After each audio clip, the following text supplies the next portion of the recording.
अस्सलाम वालेकुम नाजरीन, शरीफ फैमिली की मुकद्दर बन चुकी है जलील होना। और लंदन से ये खबर आई है कि लंदन में भी अब इनका गिरफ्तारियां शुरू हो चुकी हैं और अनकरीब नवाज शरीफ, शहबाज शरीफ और बाकी अशखास भी गिरफ्तार होंगे।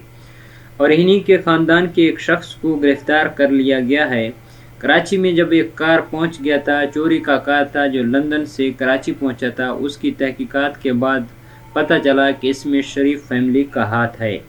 कराची कार चोरी केस में मरियम नवाज का बेटा लंदन में गिरफ्तार। कराची से पकड़ी गई कार की चोरी और फरोख्त में मरियम नवाज का बेटा लंदन पुलिस के हाथों गिरफ्तार। लंदन से कार चोरी करवा कर कराची भेजने में मरियम नवाज का बेटा मुलविस निकला।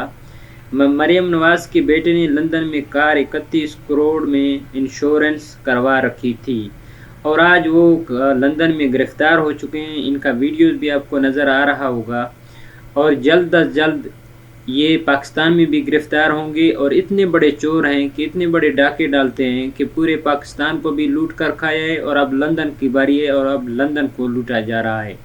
यानी कि इनकी आदत, जो चोरी वाली आदत है, वो लंदन में भी ख़त्म नहीं हो रहा। एक बाहर मुल्क में रह कर भी यानी कि चोरियां करना इनका आदत बन चुका है और ये चोरी कर रहे हैं। जिस तरह इमरान खान ने कहा कि आसिफ जरदारी की ये आदत बन चुकी है कि जब भी पैसा देखे तो उसको बस लूटना है और चोरी करना है। चाहे वो जेल में गिरफ्तार, कई दफ़ा जेल गुजार भी चुके हैं, लेकिन उसके बावजूद भी चोरी करना इनका आदत बन चुका है और अब वो अपने आदत से मजबूर हैं। इसी तरह शरीफ फैमिली भी अपनी आदत से मजबूर है और चोरियों पे ज़ोर दिया हुआ है कि किसी न किसी तरीके से कुछ चीज़ यानी कि हड़प कर लिया जाए, कोई चीज़ ले लिया जाए। इसका पूरे ख़ानदान का ये सिस्टम बन चुका है। पहले पाकिस्तान के अरबों रुपए खाकर लंदन भेज दिए, अब लंदन से पैसे वहाँ से उठाकर पाकिस्तान भेज रहे हैं अपने या दूसरे मुल्कों में भेज रहे हैं। यानी कि ये इनकी एक आदत है और अपनी आदत पर कायम हैं।